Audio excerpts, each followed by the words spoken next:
Well, welcome, and thank you all for coming to our panel today on coerced religious conversions, forced and child marriage. I'm Wendy Wright. I'm president of Christian Freedom International.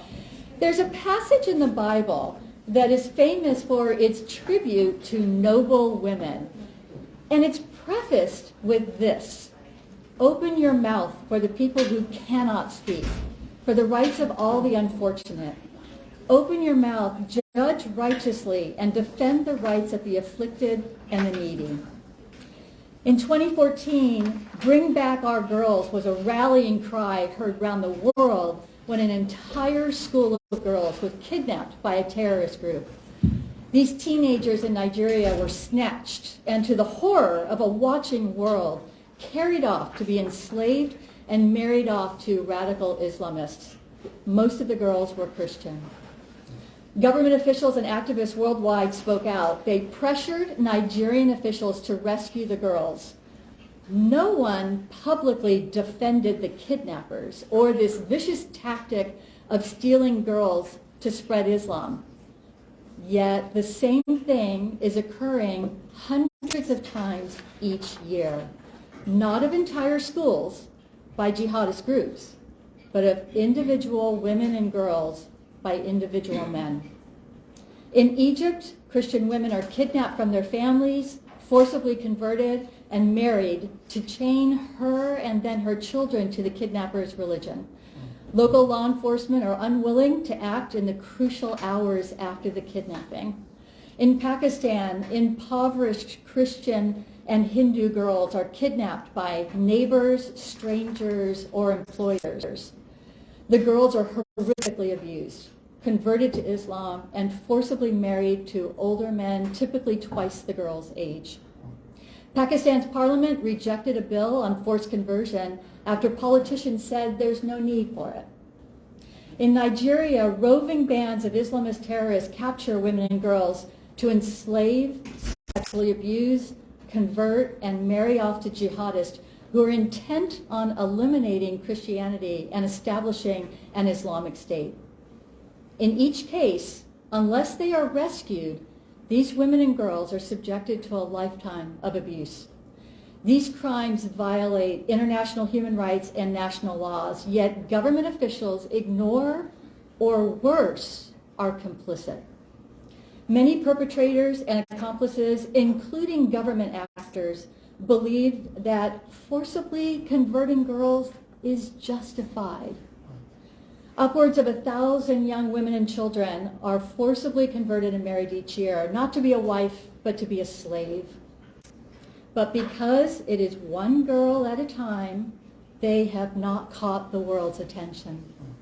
Today, we hope to catch your attention. You may be a diplomat, a delegate, a member of civil society, a citizen. As you hear the stories today, think of your daughter, your sister, yourself. What would you want others to do? How can you, in your sphere of influence, bring justice for these women and girls and shame to the perpetrators, accomplices, and countries? Today we will hear about 3 countries that need our attention. Luan Sabatier will introduce our speakers. Luan is principal of Sabatier Consulting, a media and communications consulting firm, and director of communications for 21 Wilberforce, a Christian international human rights organization.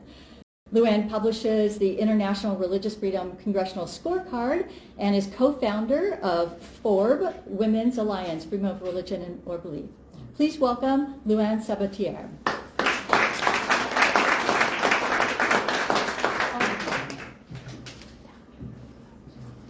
Good afternoon. Glad you could join us. Before we start, let me just share the format today so you know what's going to happen. You're in for a treat, and hopefully you leave convicted and want to do something and take some action if you're not already. The format today is I'm going to introduce, give you a little bit of background about the 4 panelists. Each one of them will then speak for 5 minutes, their testimony or statement. We will also see an original new 5-minute documentary filmed in Nigeria on a survivor of abduction. Then we will open it up. They're going to have a conversation about some key questions, and we'll open it up for questions. 2021, March 5th, Jubilee, the core sponsor, lead sponsor on this event, held an event on the very same topic for the UN Commission of Women. And the special rapporteur on the sale and sexual exploitation of children, including child prostitution, pornography, and other abuse, delivered a keynote speech. I'm not going to give you the keynote speech, but I want to start with this. Her words. I read recently a harrowing report of a 12-year-old girl from a religious minority who was allegedly kidnapped, forced to marry her abductor, and forcefully converted to another religion. As the special rapporteur on the sale and sexual exploitation of children, I find it very disturbing that any person, let alone a child, can be abducted, forcefully married, and converted to another religion under duress with impunity. That is our topic today. Let me allow you first to introduce to my closest right, Caroline Doss. Caroline is a lawyer and the founder of Doss & Associates, a law firm that she specializes in immigration issues. And her client base is primarily from Egypt, particularly women and minorities seeking asylum in the U.S. In addition to her legal work, she works with an organization I have incredible respect for, Coptic Solidarity, a nonprofit focused on assisting minorities in Egypt and supporting those in Egypt working for democracy, freedom, and the protection of fundamental rights. She has testified in 2011 before the U.S. Congress on the issues facing Copts in Egypt. To her right is Elwin. She was born and raised in Pakistan as a Christian minority. She completed her bachelor's from Liberty University in church ministries and women leadership, and she's working on a master's in human rights from the University of Arizona, focused on minority rights in Pakistan. During her studies, she's been highlighting the situation for minorities in Pakistan, particularly regarding abductions and coerced conversions and forced marriage. And she will be presenting in her remarks on a report prepared by Jubilee and Voice for Justice just last fall, November 22nd. To her near right is a dear friend who I traveled a lot with in Nigeria, who is from Nigeria, Mr. Mark Lipdo. He's a graduate of the building from University of Jos, and he established a corporation, engineering, of which he's the CEO, called Marel in '98. And he's developed a passion for community development, and he won a national award for working with the people in Gwoza, Nigeria. His strong stance against marginalization of the less privileged is a passion that contributed to him founding and serving as the CEO of Stefanos Foundation, an NGO registered in Nigeria that works on human rights advocacy. He is the author of the book, which we have some copies when you leave on the table for free, called Killings in North and Central Nigeria, A Threat to Ethno-Religious Freedom and Democracy. And to his right is his colleague, esteemed I might add, and a lawyer and advocacy director of Stefanos Foundation based in Abuja, Nigeria. And Fatima works and provides intelligence gathering on the ground, leadership training, trauma healing, and services for internally displaced people's camps. And I traveled with her for many weeks in northern Nigeria and can testify beyond the bio. She may be small in stature, but her presence and her influence is widely respected, and she's moving some mountains there. So that is our four experts who are going to speak today. So I'd like to begin. Caroline, please. Thank you. Yes, I'm Caroline Doss with Coptic Solidarity. this one. And we good? So trafficking and enforced conversion of Christian women in Egypt is a serious problem that has actually been getting worse with time in Egypt. The minority in Egypt is the Coptic Christian community, and it makes up about 10 to 15% of the population. And this kind of an attack on the minority is designed to intimidate and destroy the very essence of the Christian community, which is the family. Very important and central to the Christians in Egypt. And if there's any hope of any type of primitive reform or equality for Christian women in Egypt, this absolutely has to stop. Coptic Solidarity did an amazing job a couple years ago of putting together this report that focused on this issue. And in it, we examined 13 cases of women and girls that were forcibly taken and converted to Islam. Some of these women who had children actually were also taken and never to return to their families again. The report talks about the different techniques, which range from forcible taking in the street in public to the different techniques of deception, luring, threatening, bribing of women in Egypt. Now, in the report, we also talk about how former members of these organized rings that perpetrated these crimes have come forward and speak about how they meet at local mosques, pick their victims, have apartments in the areas that they shift off victims to and keep them in hiding from their families, and how they also utilize schoolmates, colleagues, and neighbors when they can in luring or threatening or kidnapping these women, these Christian women. Personally, as an attorney that works with Christian women and men from Egypt, I've spoken to at least 1,000 Christian victims from Egypt in the last few years. And I've heard so many stories of attempted kidnappings from women in Egypt. As I was driving over here trying to think of ones that really disturbed me on the way here, I remember this one about this woman telling me about her 16-year-old daughter, how there was an actual physical tug-of-war that took place in front of her home over this child. How the neighbors were insisting, we're going to take her and she's going to marry our son Muhammad and she will be a Muslim. The woman just absolutely shocked. It was like, no way. And an actual physical tug-of-war went on in the street. All I could see in my mind as the woman was talking was like a rag doll. You know how children fight over something? That's exactly what I saw in my mind. And that's exactly what she was describing, except it was a human and it was her child. And she talks about how the neighbors came down and the brothers and the uncles and there was an actual brawl in the street over this child. After everything dies down, they go to the police, and of course, no reaction, no assistance, no protection, no nothing. So a family like this has no option but to what? Flee. Because they see the danger coming, they're about to lose their child, they're being persecuted, and their government simply doesn't care. So what do they have to do? They have to leave the country in order to preserve their family. I remember a couple other cases where women were actually almost kidnapped in public by strangers who were carrying toddlers at the time.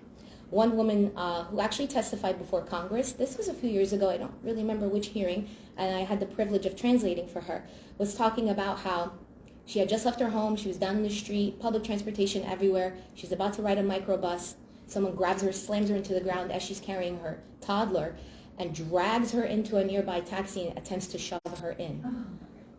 As that's happening, she's screaming.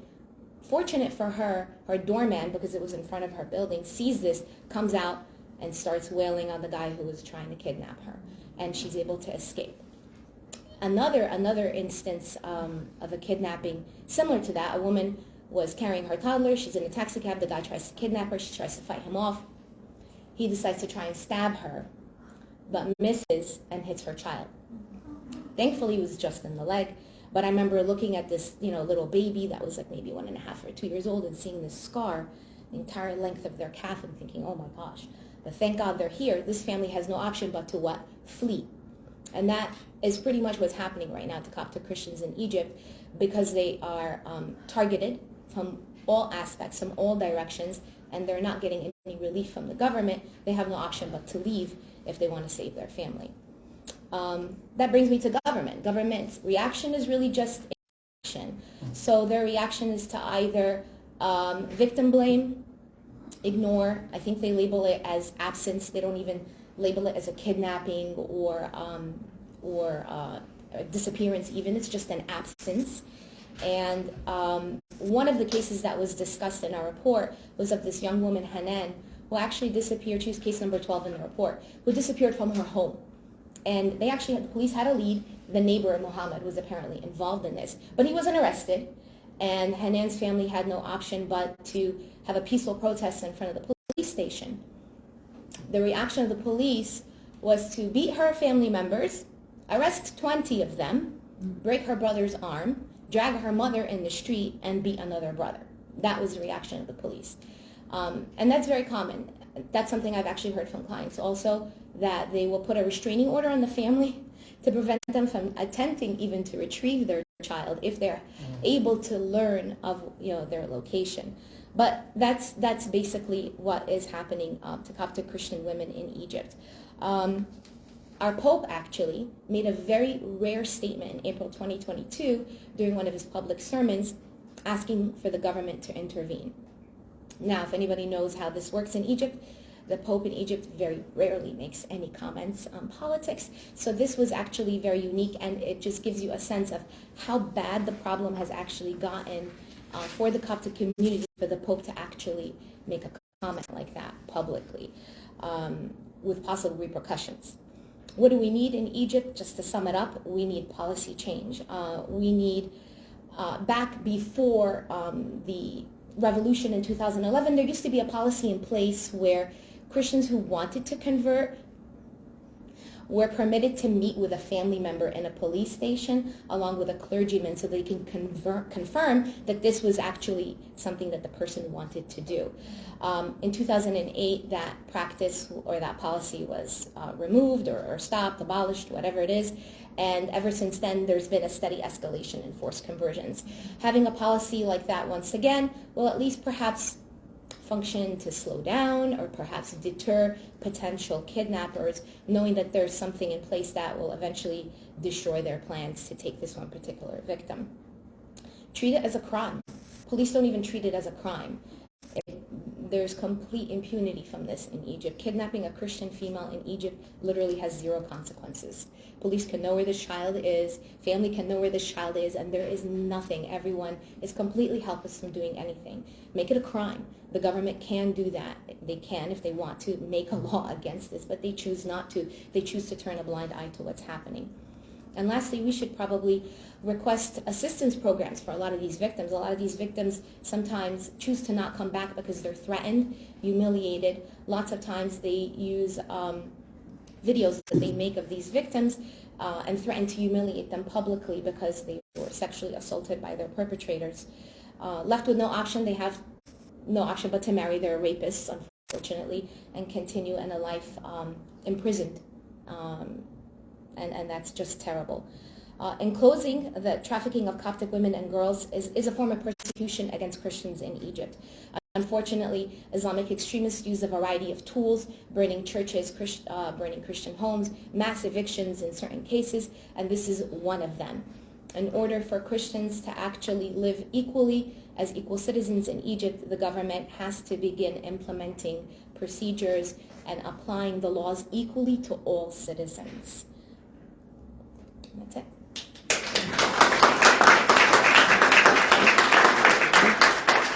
Next, we'll hear from Ella, speaking about Pakistan.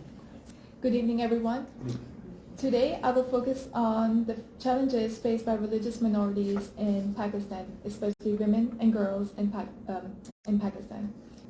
Voice of Justice and Jubilee Campaign's report, Conversion Without Consent, has estimated that between January 2019 and October 2022, nearly 100 cases related to abduction, forced conversions, and forced marriages of Christian girls were reported.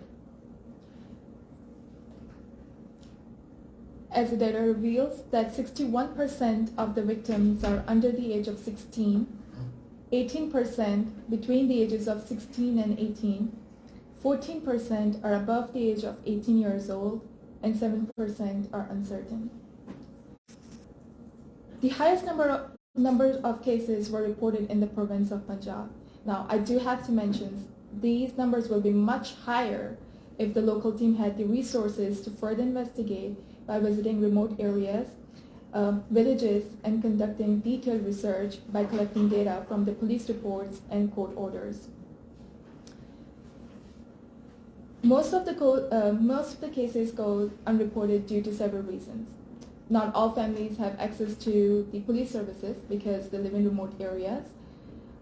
Most of the families, or most of the times, police disregard the complaint of poor Christian minorities about their missing daughters. And in some cases, families are threatened by the abductor and they're afraid to press charges. Commonly used tactics by police, judges, and lawyers are they decline to register the report at the police station. They present the case as love affairs. They do not add all relevant sections against perpetrator when charges are pressed. The court and the police continue to ignore the evidence of the girl's age and take the forged evidence submitted by the Islamic abductor into an account.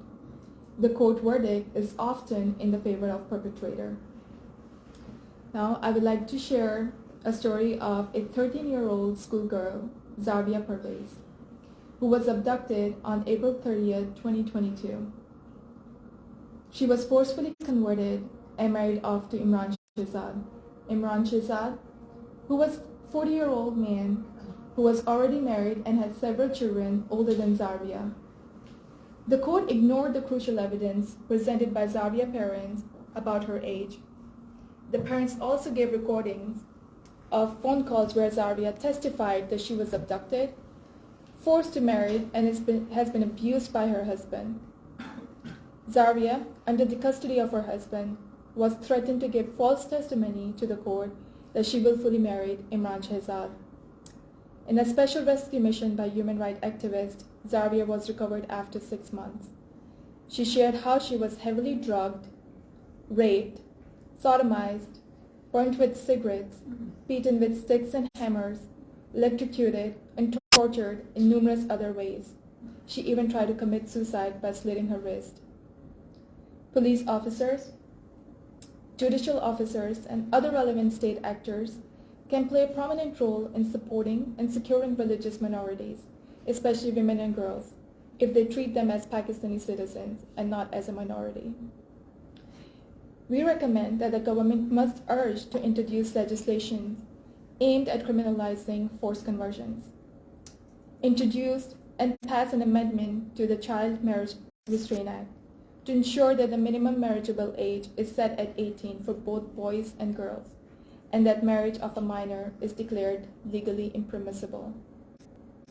To ensure that the faith conversions are regulated and testified by the special court, and the statement of a girl is recorded not in the presence of the so-called husband. Like Zarvia, many girls are going through the same torture. I encourage you all to read the report, which explains in depth the legal framework and societal obstacles faced in these cases. Thank you.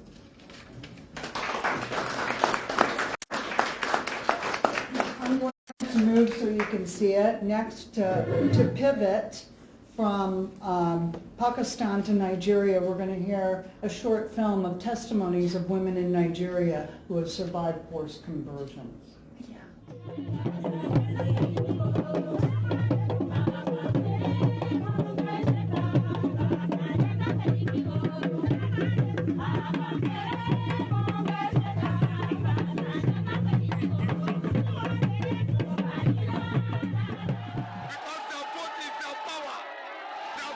All humans have rights. These are laws that apply to everyone from birth until their death. Apart from right to life, humans have rights not to be mistreated. Everyone is supposed to be protected under law to choose their religion or practice any form of belief. In Nigeria, although these rights are enshrined in the Constitution, yet in practice, they are the most violated, and today, with the heightened insecurity, the stories are pathetic. Women and children are the most affected. A woman in terrorist captivity is simply a spoil of war. In Nigeria, The abduction, conversion, and forceful marriage of teenage girls is now rampant. The culture that Muslim men do feel entitled to young and well-brought-up girls as wives makes them snatch young girls from their parents with no consent. Now terrorists see teenage girls as things they can just take away for themselves with no regards or respect. They even sell Christian girls as slaves for money. With a Muslim now in power in Nigeria, the case is even worse, and although it's unofficial, it would seem that this practice is subtly being endorsed as complaints about these cases mostly end up being frustrated in Sharia courts, which ordinarily have no jurisdiction over Christians. Tales of Christian teenage girls being abducted, torn away from their families, converted, and married out with impunity is increasing. The April 2014 mass Chibok abduction of students by the notorious Boko Haram openly brought what used to be quietly done in limelight. On the night of 14th to 15th April 2014, over 276 schoolgirls were abducted from Government Secondary School, Chibok, Borno State. Boko Haram leader arrogantly announced that the girls will be given out to marriage.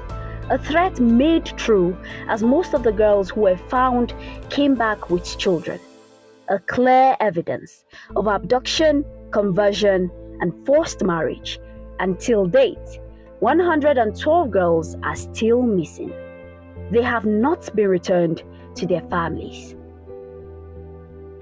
Many have argued that Christian girls were not a target, but the subsequent mass abduction of more than 110 schoolgirls in February 2018 proves the point.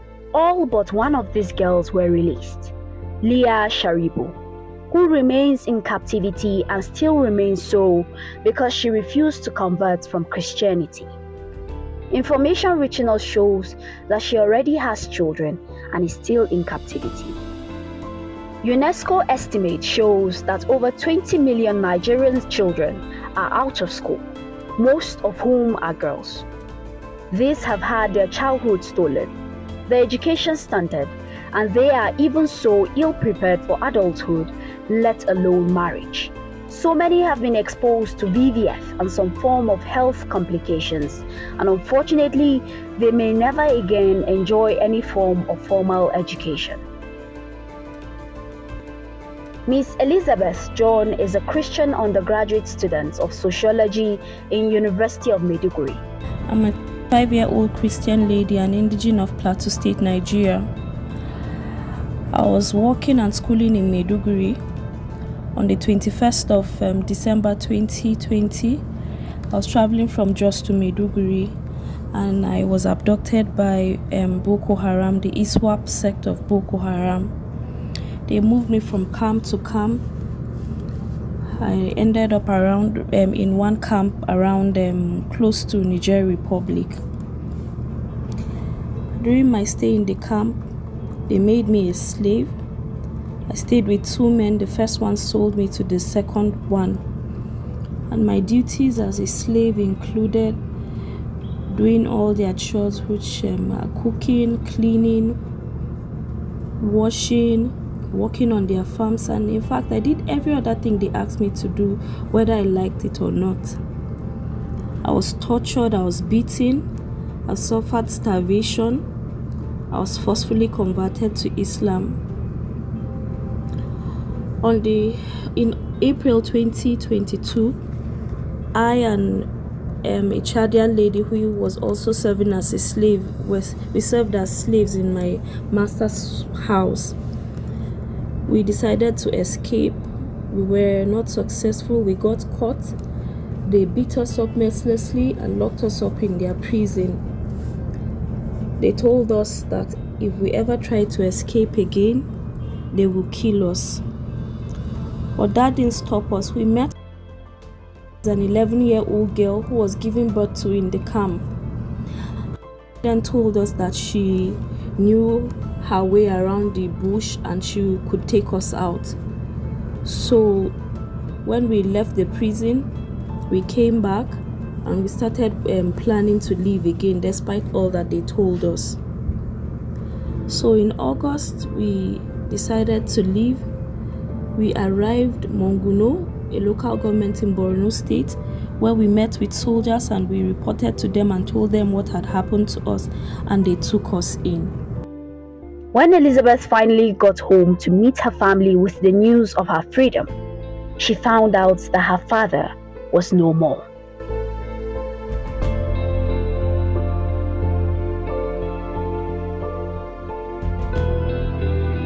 I'm 20 years old. I was adopted at the age of 13, 2017. I was in SS1. One day I went out to buy food and I found out the food was poison. I started feeling dizzy and sleepy. I just find myself in a palace and I met some other girls there and asking them where am I, and they told me that I'm in the palace, and they started telling me this is what they do. They sell girls, they force girls to convert and also force them into marriage. So my mom finds out that I was in the palace, so she came for the first time. He did not allow her to see me and she keeps coming. The third time that she came, I denied her because of the charm that was still working on me. So she keeps coming, and that was how she put it out she put it on social media that this is what is happening to her. They adopt her daughter and she went to get her. They refused to allow her and all of that. That was how people get to know about it, and they pressurize the people to release me. These girls need justice. They need their case investigated and their captors exposed. They need a voice. They need our world to stand up and challenge the Nigerian authorities. You can join now and help make that difference.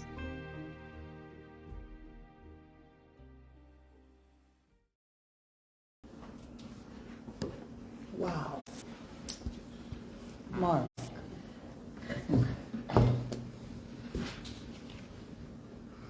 So sad. Sitting here, I still feel like shedding tears because in front of me here, you can see 2 chairs with pictures on them. It will look like I want to place the pictures on a chair for people to see. But that is my hope, and that has been my prayer from the day Leah Sharubo was kidnapped. How I wish that as we are listening, that she will walk through this door and we will sit her here to say her story. That is the wish of her parents. That is the wish of her family, the wish of the church, and the wish of the entire Christians in Nigeria. And all over the world, people have cried. People have demanded justice to be done, that this girl be released. But as I'm talking to you, it's been difficult and almost impossible. Other families have rejoiced because their children have been recovered and brought to them. If Leah Sharibu is recovered today, yes, we will be happy. We will be excited. But there will still be a question. Who will she be when we find her? Who is she going to turn up with? What kind of a child is she going to bring? Are we really going to embrace that child? Now that is a question that has set me in looking for solution over this situation that has become normal now in Nigeria. It's my 21st year of trying to find a solution for this kind of thing today, as I'm talking to you. I've lost a lot of colleagues. I've lost a lot of women that I've tried to rescue. Some have died in the process of it. And 21 years, there has seemed not to be a change or a way forward. Well, but having been in it, I have seen what God is doing with what I'm doing, and that's why I'm encouraged. When it first started as an engineer, I thought that with little money that I have, I was going to be able to help family to recover their children. And so I first learned of it from my pastor friend, who was very angry and was confused and frustrated of how he was going to relieve Precious, a daughter to a widow in Bauchi. And because he wanted to go there himself, he didn't have a car, I offered to drive him there. The story was victorious. I was part of rescuing Precious because I turned up with a big car and they were scared. They didn't know who I was, and I walked into that room and I saw Precious covered in a hijab, and I just literally picked her and took her out, put her in my car. They were watching me, drove away with Precious to a doctor. Today, Precious is married with 3 sons. She didn't just marry, she completed her university education, and she is alive and well and watching the next generation to become members of her family and Nigerians, other Nigerians again. Another story came when I was invited because people thought I was victorious, so I became a hero. I was invited to another story in Zaria. This was Victoria Sunday. The father had died, and so the mother sent Victoria to Zaria because her uncle works in University of Ahmadu Bello University, Zaria. And the mother had hoped that the uncle would help her get a school in Zaria. And she was 13 years old. And because the man goes to work every morning and she's there at home among Muslims, unknown to him, they were eyeing her as a woman, a wife. But this was a minor. Someone we would think that should be given an opportunity to learn about life. All of a sudden, we were told Victoria was kidnapped, she was missing, no one knew where she was. And so I was invited to that case. I drove to Zaria to seek for Victoria. Eventually, we found out Victoria was in the Emir's palace. And I remember that day, I drove into Zaria city, old city, and I demanded for Victoria. The local government chairman looked at me like, who is this that is trying to challenge our culture? But I pressured. They wouldn't listen to me. I had to invite Christian Solidarity Worldwide from UK, pay for their transport to come and cover the story. That was when the emir started getting jittery a little bit. When he saw foreigners coming for this girl, he called them and said, I have warned you. I said, release the girl. Now I was becoming a hero. Victoria came home with us. But with the unknown to us, Victoria was already 8 months pregnant. And I watched this girl. The mother did not have anything to take care of the girl. I had to put in money again to make sure that Victoria delivered. And she delivered a bouncing baby boy. It was difficult, but we tried to help the family accept this child. And it was difficult.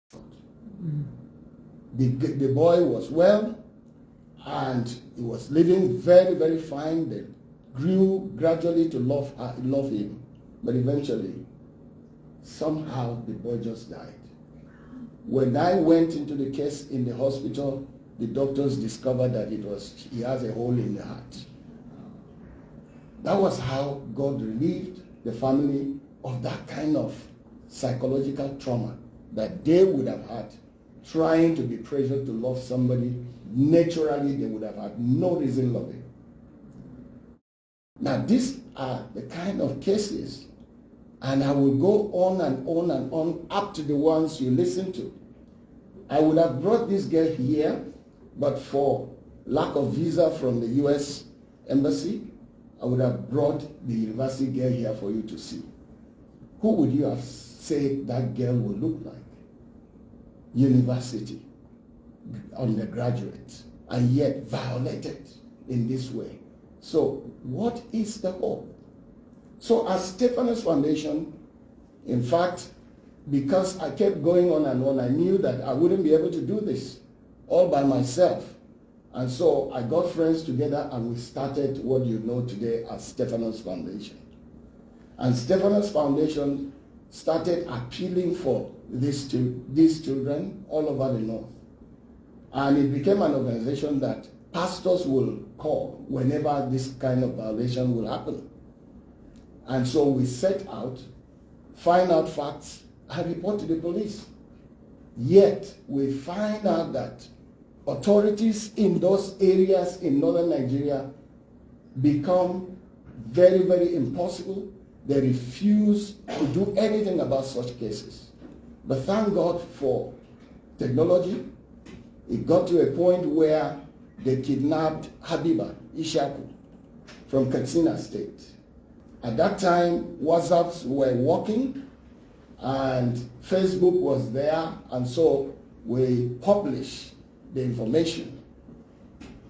The first thing was we reported to the police. We even wrote and copied the police, Inspector General of the police.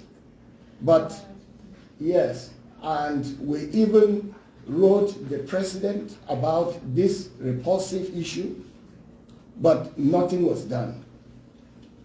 We hired a lawyer, we went to court, and the matter, they had to appeal to settle out of court. At a point, we demand for the arrest of the emir and the investigation into the matter. It got to a point that even churches were begging Stefanos Foundation to take it calm, because for the first time, people could see that no one was above law. But that is because our organization dared to do that. And they had to beg us. The governor stepped in, and a kind of bribe, a kind of intimidating the family with a lot of money, and the family backed off. Now we felt we can't cry more than the bereaved, but we know what has happened to that family. Because they were poor, the issue could have been handled in court, and it would have been an example for others. But because they were intimidated in their poverty, we couldn't get justice in that way. So we can go on and on and on. And I've watched how our intervention has grown from from 2001, to date, how technology has helped us to improve. At the moment, it got to a point that they switched off even the internet all over the country in areas that terrorists kidnap such people. They switch off the network. So we're here to find out, how can we do it? Which way can we bypass the popular internet to be able to get things there to free people such as this? And so we have learned a lot from other organizations, how to use technology and what kind of opportunities that are there available. But we are praying, and we are here to ask you to pray for Nigeria, and please fund some of our projects, fund our human rights training, because we are now training traditional rulers and community leaders, even Muslim leaders. They are getting to find out that it's not welcome to do such a thing. You can also train our safe homes, because most of these girls that come back, you have to keep them somewhere safe.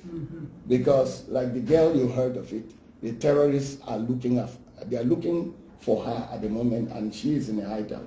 How can we keep her for years? so that she will be safe. These are the challenges we're facing. And we are hopeful that as we continue to learn and have technology at our exposure, we will be able to do more. Thank you very much. Thank you.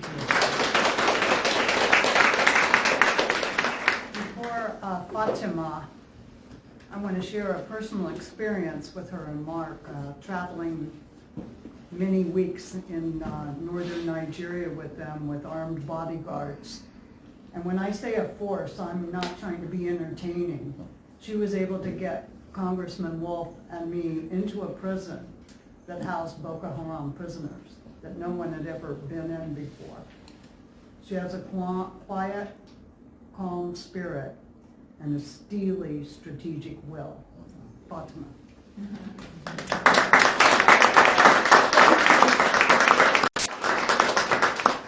Thank you very much. So I'll just look at the laws that we have in Nigeria. I'll start with the Constitution of the Federal Republic of Nigeria. For some countries, you know, when these things happen, they don't really have laws to help them. But in Nigeria, our problem is not absence of laws. So Section 38 of our Constitution allows for freedom of religion or belief. It even goes further to say that no child, no person should be required to receive religious instruction relating to religion other than their own or not approved by their parent or guardian. Section 34 talks about no inhuman or degrading treatment. No one should be held in slavery. No one should be put in forced labor or compulsory labor. Now we have the northern part of the country and we have the southern part of the country. We have two different codes. The penal code that applies in the north says that whoever takes or entices a person under 14 years, if male and or under 16 if female, without consent of guardian or parent, is legal. Okay, without guardian or parent's consent, is said to have kidnapped and liable to a fine of 10 years in prison or a fine or both. Now, our criminal law says that Section 362 says anyone who takes an unmarried girl under 16 years out of custody or out of the protection of her parents without consent is liable and guilty of abduction, totally dispenses of the consent of the child. Now, we have the Child Rights Act. That's the Child Rights Convention. You know, it has to be ratified in the country. So we have 34 states now out of 36, which is a very great improvement. Our Minister of Women Affairs has actually done a lot to get many states to ratify that. And so we've made a lot of progress. Only 2 states have not ratified the Child Rights Act. The Child Rights Act defines a child as anyone under 18. And it says that no person is capable of contracting a valid marriage if so is done, is null and void if the person is under 18 years. And any person who marries or promotes child marriage is guilty of a fine of 500,000, 5 years in prison, or both. Now we have the Convention on Elimination of All Forms of Discrimination Against Women. You know, that enjoins states. Nigeria is, you know, a signatory to that, and tries to see that, you know, states take measures against all forms of trafficking and exploitation. And then we have the VAP, Violence Against Persons Prohibition Act, domesticated 2015, is in Nigeria as well. Now, you can see that we have so many laws, right? But we have come to realize that it's not just so much as having laws. Having the laws is not enough. If you cannot implement the laws are useless. And so that is the situation here in Nigeria. You find that we have people in government who choose court orders to obey, and they choose court orders to disobey. And you know, it's so disheartening, because you find that they disobey court orders when it doesn't please them, and when they have issues of justice, a need for justice, they go to court and they expect justice. And so you wonder, what kind of human beings are these? And they are leaders. They are leaders who the upcoming generation are looking up to. Now, for Pakistan, for Egypt, for Nigeria, we need laws, yes, to protect these people. For Nigeria, we have the laws. But I think we need something much more than just the laws. Implementation. And so I'm wondering, who will police the police? Exactly. You know, who is policing the police? And this is where civil society is very key. Because you can call the government to order. And I think that's part of what we should do here. Let's talk about these things. Let's keep talking about them. And you see, it may look like it's a Muslim-Christian thing, but it's not. It's a humanitarian issue. Exactly. We're talking about human beings. And women in the world, I don't have the statistics, but I believe that women are more than half the population, right? Now, when you endanger them, what are we saying? What are we doing to the world? And you see that women, girls, they're the ones who will grow to be women. If they are not educated, their childhood is stolen from them practically. What kind of society? Because these are the ones who will groom the upcoming generation. What will they tell their children? What kind of mothers will they be? And so I just want to help us to think beyond, sometimes people are sentimental and emotional and religious about this. But this is not about, this religion against this religion. It's about a human being's life. And you see, Nigerian women are incredible. A lot of Nigerian women are making marks. I mean, the current Deputy Secretary General is a Nigerian woman of the UN. Is a Nigerian woman. The person representing the African Union at the UN is a Nigerian woman. Yeah. And so we have potentials. We can make the world better. But we need to be able to speak for these girls. Before they become adults, we need to keep speaking for them. Let these girls, their childhood not be taken away from them, stolen away from them. Let this cycle of violence not continue. And so I urge us, because sometimes, particularly in Nigeria, we have duplicity of laws. Sometimes you choose which law to pick and which law not to pick, which is hypocritical. And so accountability is key. Civil society, please rise up. Let's keep talking about these issues and demanding that justice be done. Thank you very much.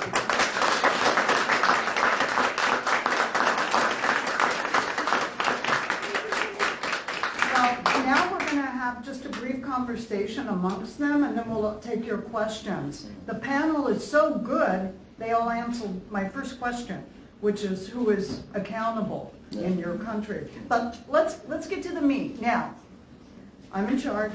There's no timer out there. So this is it's not a game show, but you have to be brief because I've got 5 questions I want each of you to respond to. And you know the subject matter, so I'm sure that you can answer. First of all, what realistic avenue exists in your country within the frameworks or international mechanisms to make some change? Caroline, in Egypt, what's realistic? One step. Well, the laws are there.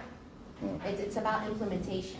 As our last speaker said, there's lack of application, and as a result, it leads to impunity.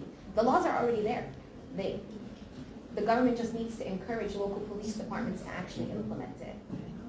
There are laws against converting minors and things like that, but they're just not being implemented. Okay. We need a policy change. A policy change. Apply their laws to everyone. And Ella, how about pressure from this group? Let's say they all leave their organizations globally. What makes the government do that? Do they just wake up one day and all of a sudden they're going to do policy change? What's an impetus, Carol? And I agree with you. Let's build on it. What can make governments, what makes them take a step to change? I think it's pressure from the international community, Yeah. mostly because that's when, sorry. Go ahead. It is the pressure from international community because that actually makes them think about the laws. I don't know if they try to implement it or they try to change it, but at least thinking about it or talking about it makes a big difference. Okay.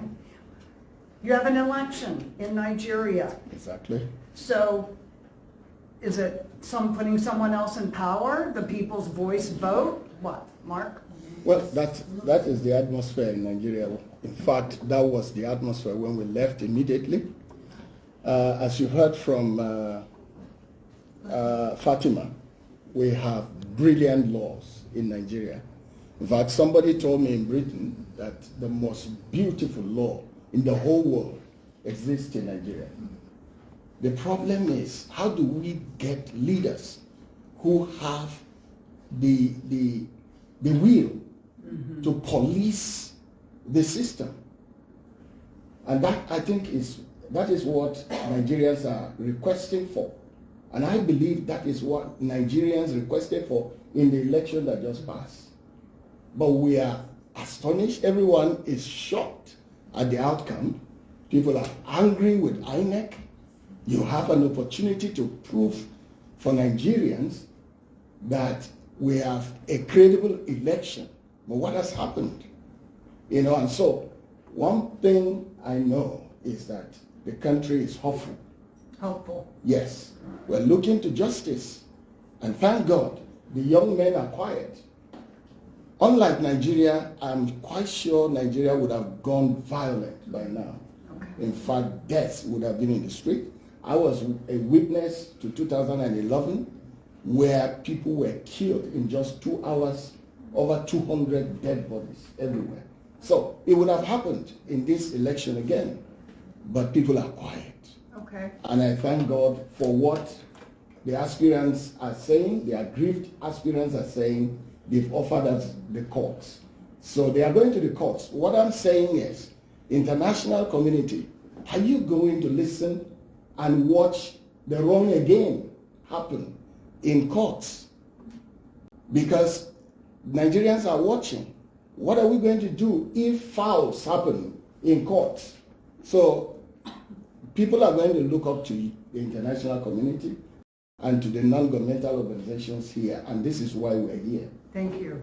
And now, how many of you, would you raise your hand if you were aware that the situation was this dire in these 3 countries? Okay. So some of you yes, some of you no. So now that we've learned awareness, let me just share with you, it's a lot easier to prevent and to take the proactive game than to react. Yeah. So let's start first with Elaine, then we'll go to Caroline. What can we do as an international community to work towards prevention? So assume the laws are in the books, then you're not going to win the election. I mean, I'm hopeful, but let's just say, so how do we shift the mindset? What is it? What is the step? I honestly have no idea about this. I can give a brief answer, but that would be the United Nations. Because this issue has been going on for a long time, and until the report came, and the United Nations in January 16 released a statement about the issue in Pakistan. Until then, no one was talking about it. And there was actually a statement that was issued after UN's statement that they are aware of the situation in Pakistan and they're trying to take some actions. And now the actions are not implemented, or there are no changes right now in the law, but at least maybe they have spoken about it before, but it's the first time they reacted to the UN right away. They reacted to the UN statement. Caroline. Well, I would start with education and awareness, because especially in Egypt, it's a secret crime. No one really knows about it. And if it wasn't for these reports that are being put out recently, we would never know about it. So you start with education, awareness, shaming the other government into action, bringing this to light is really important, and using what we have here in the United States to create that type of pressure. So in the U.S., I know that members of Congress at different times have made statements on the floor regarding Coptic Christians and the persecution that happens in Egypt. Bringing this now to light more often would probably be very important. Reports, having it more detailed in reports, maybe having Egypt designated as a country, a CPC, a country of particular concern, because of the fact that they will not protect this minority in general, and specifically on this issue, trafficking of women, there's absolutely no reaction to it. So I would say pressure, shame, education, combination, UN, it's just a bunch of tools that you have to put together and just pull them out of your toolboxes. So one last question, and then we're going to open it up. So brief. Okay. I'm coming I want to just ask to you what you. she said. Okay. First of all, no, I'm going to pose the question, and then we'll take them from the audience. The question is, let's assume everyone here is captivated. Not only, I mean, you knew about it, but let me say one thing. Big deal, big difference knowing about it and taking the step. Okay? What do you offer, start with Fatima, in terms of training for them? So you're training on the ground in your countries, right? And you're representing grassroots. What can they do to reach into their communities, if you want to, and offer awareness, advocacy, peer-to-peer? What do you have available for other groups around the world to join you? Because you know what they say, Fatima? Stronger together. Yeah. Go ahead. Yeah, so I think that the first thing will be what we're doing now, telling them that this is what is happening, giving them reports, because you cannot advocate for something you don't know about. I actually encourage investigative journalism. In fact, I was going to say in my presentation, I just skipped that, to say that I don't even expect to be believed. Let people come in there and investigate. You know, when you go there and you have a first-hand experience, it's easier to talk about. So, yes, we are there on ground and able to take you to, like we did with 21st Century Wilberforce. You can come there and then we can take you around. You can speak with, victims one-on-one and all of that. So I think it will start with having personal knowledge about it. Yeah. All right. So, and just to add to it, I was thinking about it. I said, what happens when we have brilliantly all worked together and nothing changes? And I was, for one, when I stepped into US and I came to UN, I thought UN would just fix it. But I'm frustrated. The process is unending. And if today Nigerian elections should be fixed and it kept going prolonged with UN prolonged processes for another 4 years, then Nigerians will be denied their mandate. You see, so what can we do in UN that will fast track some of this, fixing things like this on ground? Because just when I came here for this meeting and I took a picture, I put there on the Facebook, Nigerians are just communicating because they know my face, standing for justice. And they are hopeful. They are thinking UN will fix it. But it's going to go on and on. And I know that. Thank you. So how is it going to happen? How do we get UN to be able to get involved in things like this? Thank you. Ella, what do you suggest if they want to get involved? What have you seen effective organizations, trainings, things that they can do? I just raise awareness, because that's what is much necessary in Pakistan right now. I mean, there are laws, it just needs to be more, there are no laws for minorities, but there are, by raising the awareness, we can make changes in the law. Thank you. And Caroline. I would say join an organization. I mean, that's the whole purpose of these nonprofit organizations. They spend day and night advocating on behalf of these victims. Join them, support them. Coptic Solidarity always has a project. Anyone interested in joining, researching, we're happy, open arms. And obviously nonprofits have the same resources as evil. It's a bottomless pit. Fighting them is very difficult. So power in numbers. And if people can join and support these organizations, giving their time, money, name, that's the only way you're going to make change happen. Let me give you just, and then think of your questions. Are we going to use a microphone for the audience? Okay. Let me just share one thing, that when they talk about join an organization, Coptic, all of these groups are doing advocacy campaigns, and Coptic Solidarity has run online petitions where they get thousands and thousands of signatures. And they have had some successful, this is in some other types of prisoners of conscience, not necessarily in the young women. But these NGOs, as she said, they have ways that you can come together. So I'll take a first question. You were right. Would you please stand so we can hear you? Thank you. Yes. My name is Carolina Allen, and I'm the founder and president of Big Ocean Women, and we work with Fatima. And we just love her so much. We wanted to come, and I apologize for the back and forth. There were other plans, but this is so important that I said, forget the plans, I'm staying right here. I want our organization, which is international, to work and to share not just awareness, but to collaborate on any kind of projects that we can to shine a light on this. But I wanted to share what my daughter, who's here today, she texted me immediately. She says, why in the world, this is the most important presentation we've seen. Why is it not at the floor? Why is it not there? Because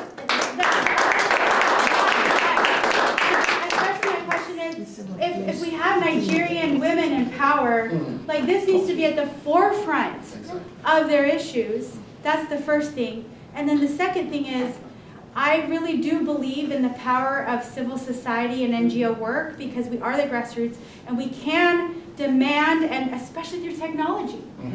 One of the things that we did that was actually inspired by Fatima was, okay, there was this murder of Deborah in Nigeria, and she said, let's do a prayer vigil. And so we pulled all of Big Ocean Women together, we highlighted the issue, and on social media we just blasted this violence that happened. And so it's important that people can't do things hidden anymore because we live in a time where you can blast the entire thing, and then through pressure and just don't let it die in campaigns, then I think we can get the word out more. So we're really engaged. We really want to work with you. God bless you. Can you summarize that really quick, and then I'm going to pick up on that. Okay. Next. I just want to say real quick, I used to do political advocacy. If you write a letter to a congressperson in the United States, they are going to assume, if you actually write a handwritten letter, they will assume that there are another 100,000 people that feel the way you do. And even in email, the only trick is you have to be a voter. They will look up your name. If you have never voted in an election, you'll go right in the trash. So you absolutely have to vote. I don't care who you vote for, what you vote for, whatever it is. But if you're going to go to your Congress people or the president, you better be voting. Otherwise, your voice will not count. And the other thing is, politically, right now, this is not going to be popular. So we really have to do it from the ground up. It's not, you've got to write, you've got to do everything you can, because this is not a popular political topic at the moment. It's on the wrong side. Thank you. Thank you. In the back there, please. Thank you. Georgiana is my name. I would like to ask Fatima and, I'm sorry, I forgot your name, the colleagues from Nigeria. Step to the microphone so the people watching online can hear you. Thank you. I would like to ask whether you have considered engaging with the process at the International Criminal Court in 2020. The ICC prosecutor finished, back then it was her, a preliminary examination into the situation of Nigeria, and it looked, including at gender-based persecution and some of the acts that Boko Haram were doing in that regard. So that's one question for you. And for the rest of the panel, I'm wondering if you're engaging at all with the UN special procedures, those that are based in Geneva. So those are UN treaty bodies or special rapporteurs that can have country visits and put decisions on the agenda with government representatives.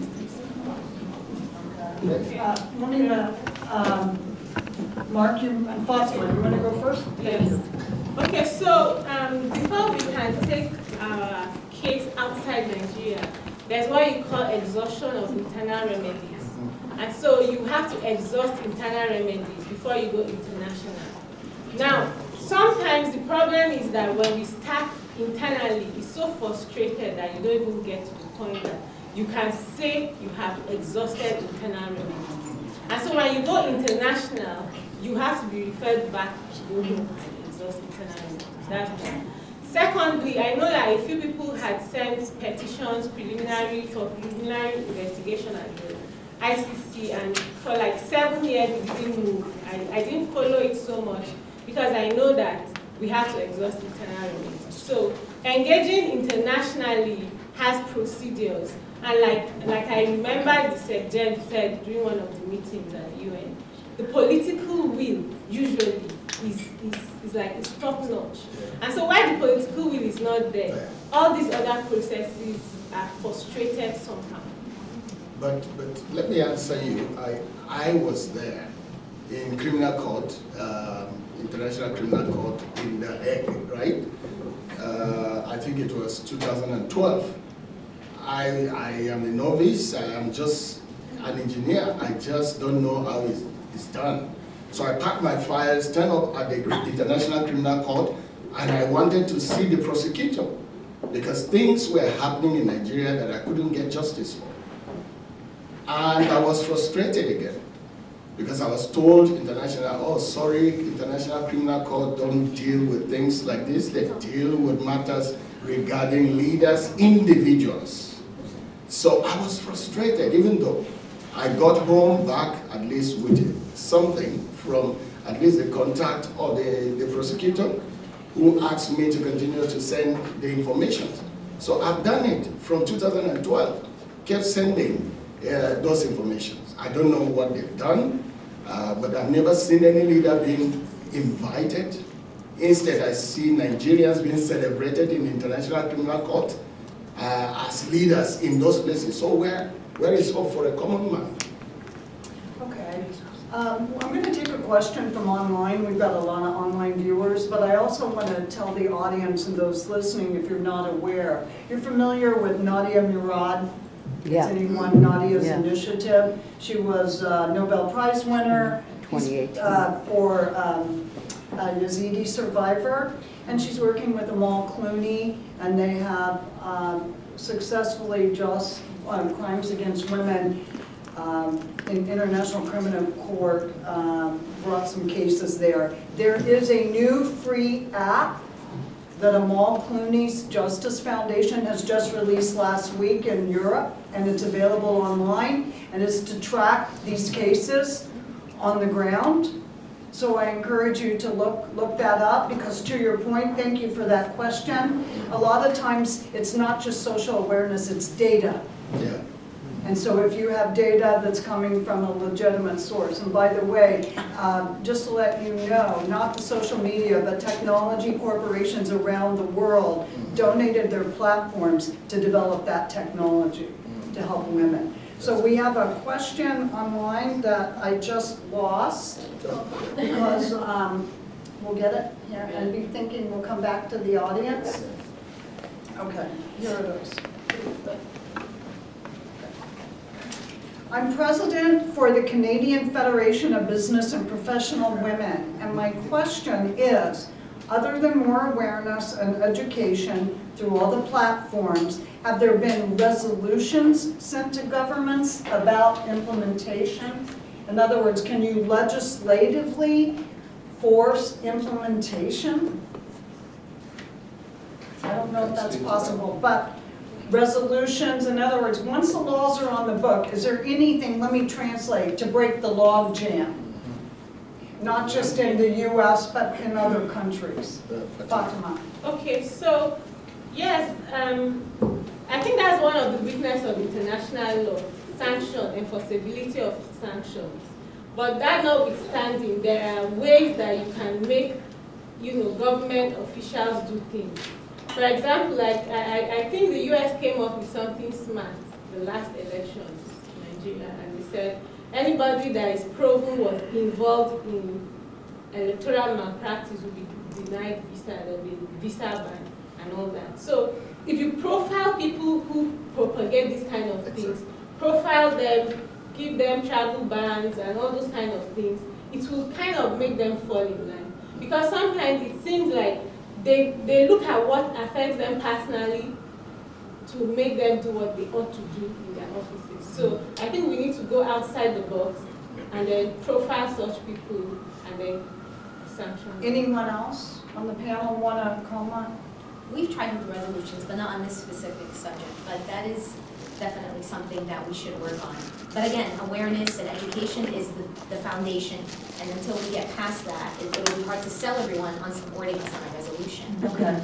So that's where we all come in, and with pressure and reaching out to our representatives to support a resolution like this, that's how we can get the ball rolling. And back to that Amal Clooney comment that you made about the app, Coptic Solidarity is actually working on something similar through our website, where people can actually just report and upload any sort of attacks and things like that. And you know, And when will that be ready? we're still working on it, but it's been in the making for like I think a year and a half or 2 years. It's very hard to put together. Okay. But we do want to have a portion of our website dedicated to just victims being able to upload their information, Right. and we go through it, screening it of course, but collecting that data is extremely important to getting those numbers and statistics out there. We had another question that came in from, I believe, Nigeria that said, and I'd like to ask not the panel, but the audience if you know the answer to this. Let's say we don't deal with them just within Egypt, just within Pakistan, you know where I'm going with this already, just within Nigeria. How do we become allies? What coalition or group or organization brings these voices together for the issue? So who in the audience, and then we'll come back to the panel, does anyone in the audience, can you tell us who is bringing everyone together on the issue, not country-based? Would you stand? Yes. And the name of the group? It's Big Ocean Women. Big Ocean Women. Because we're not just another wave of feminism, we're the big ocean of women who are dedicated to faith, family, and motherhood. And I say faith because 80% of the women of the world are women who live in this reality. 80% of the women of the world are women who deal with our biological sexed bodies that, I mean, clearly we're looking at a terrorist act of rape, right? So these are issues that really matter to us, and then the idea of family. So that's kind of at the very basis of where we can include a huge portion of the world's population, and we call our movement maternal feminism for a reason, because that's the banner in which everything is being discussed. So we can come, do you have a URL? Yes, it's bigoceanwomen.org, and we have local chapters all over the world where women are meeting together, and this can be a forefront issue. We have 12 tenets that we discuss every month, and women are talking about this issue, and it can be an actual issue. Forced child marriage, forced kidnappings. And so it can be an education that we can literally do all over the world in these local chapters. And what these chapters are trained to do through our leadership program is that they then come up with generative solutions around certain topics. And so this can literally be a mobilization all over the world where women, we can stand in solidarity and say that this isn't just an issue local to Nigeria. It's not just an issue local to Pakistan. It is all of us, and we will not stand for this. And so this can be something that we can really mobilize around and really do this. And we have mobilized around. We have mobilized around it. We do. Your panel did not know about it. Let's give it up for Big Ocean. All right. Fatima is our Nigeria wave. And also, I think Ray knew, maybe. 5 years? Yeah, 8 years. Yeah. All right, one last question, and then before you leave, one last question. Anybody? Comments? Can I just ask? All right, right there, the blonde, yes, please. Well, there's only one blonde out there, me and you, huh? Hi, thank you, and thank you for sharing your stories and the experiences. It's very heart-wrenching to hear all the suffering that's happening with our young women around the world and globe. I think there needs to be a more coordinated strategy in relation to this issue. So it's not one pure solution, because there's too many factors, and there needs to be an ecosystem of support that's actually wrapped around the issue. So there's, my other question was going to be, are you coordinated within your community globally? So are the Coptics globally connected to this cause, or are the Nigerians globally in other countries, connected to this issue? And how is, what other mechanisms can they put in place to pressure on their governments to amplify the issue in order to find solutions and put pressure on the governments in those countries. So it's a couple of, I think there needs to be more of a coordination strategy, and then also a question back to you around, are you connected with your own communities globally? Thank you. Before you leave, Wendy, would you come up? Anne, hold up. I want you to thank the women behind Sydney.